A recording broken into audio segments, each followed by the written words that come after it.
Let's play it again and again. Puta, ang ingay. Wala dito yung favorite ko. Hanapin ko lang siya dito, guys. Tira musike, tira musike, musike, tira musike, tira musike. Hindi ko ba ito na-game? Flashy Tower pala to, guys.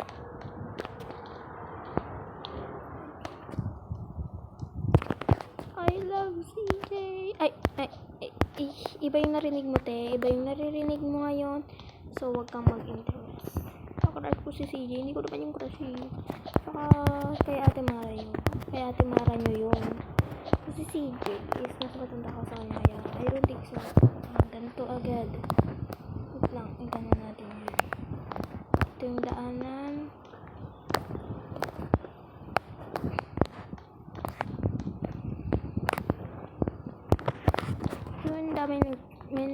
Doon sa TikTok ko, nag-reading comments na naman ako doon. Ang dami ko talaga sila, ang dami kong nasali.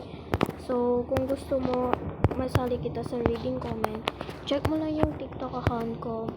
Pangalan ko pala sa TikTok, guys, is Atinix. Tapos, meron doon J. Atinix J. Yung pangalan ko doon. Atinix J. Yun yung name ko sa TikTok. So, kung gusto mo ma-reading comments din kita, check mo na lang. Search mo na lang siya sa TikTok. Kasi, ano lahat na ano ko, Atinix CJ.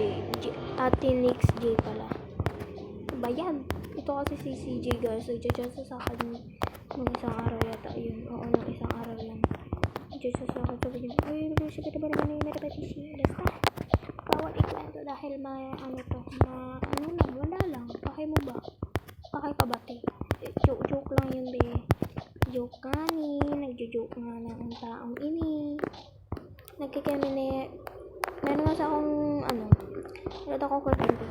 Meron ba kayo dating kaibigan na masyado siyang malandi? Yung parang sobrang landi niya talaga, te. Yung parang, nakakairi talaga. Be, meron ako dating kaklase, diba? Meron ako dating crush nung grade 5 ako noon. Kaklase ko kasi siya noon.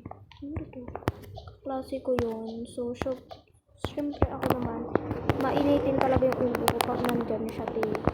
Ako naman, na mainitin ang ulo, ako talaga yung nag-i-interact. Kasi, diba? Bawal tayo mag-attitude. So, wait lang, magpapapatay lang ako, guys. Kasi may nakita kong maganda din. Nakikita nyo ba yun? Yun. Nakikita nyo ba yun nandun sa left side ko? So, magpapapatay ako para makabalik ako doon sa lobby ko. Ayan. Magtatanong kung meron ba akong Robux. Meron po akong Robux. Huwag po kayo mag-interact kasi baka may magalit na naman sa akin dyan. Ayaw ko na may kaayan. Dito yun nata. Dito. Ayan. Ganito yung gusto ko. Papatay lang ako para makabalik ako dito. So, ito na nga yung kwento. Meron ako dating kaibigan. Kaklase. Transfer ka lang kasi siya. Second quarter na yon nung nag-transfer siya sa amin. Tawagin na lang natin siya sa pangalang Anika. Si Anika is super soft niya. For the nung first day niya pa lang sa school namin. So, syempre ako naman. Kinausap ko siya. Sabi ko, hi, kamusta ka? Ba't ka pala nag-transfer dito? Ganun yung sinasabi ko. First day niya pa lang kasi doon. Tapos yun, kinabukasan, lumabas yung kunay ng ugali. Yung parang sisisihin ka niya. Tapos yung, diba, yung parang, diba, pag may nagawa siyang kasalanan, yung i-act mo sa'yo. Diba? Ganito kasi, nung second day pala, hindi ba po na pala siya ganun, nung, naalala ko lang to. Tapos yun, nung hindi second day, mabait pa rin naman siya. So, medyo soft girl pa talaga siya. Siyempre kami naman, nagpapauto naman talaga kami. Ang galing na. Uy, para kaming mga tanga.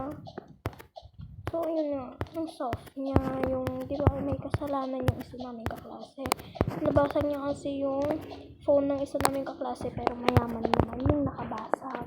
Hindi niya naman doon sinasadya kasi natabi niya lang naman daw. Tapos umiiyak yung nabasagan ng phone. Tapos sabi nung transfer na si Anika, "Ma'am, sorry po, ako po talaga yung may gawa. Inutusan ko lang po siya." Ma'am, hindi po. Huwag po kayo maniwala dyan. Hindi niya po yung ginawa. Sabi niya nga sa mga kaklase. Ma'am, hindi po ako po talaga yun. Sabi talaga niya, kaya parang yung parang basta yung maiinis ka na lang talaga sa kanya bigla-biglaan. Yung parang optional lang naman yung mangyayari tapos gagawin niya ang tanga. Buko mo ba yun?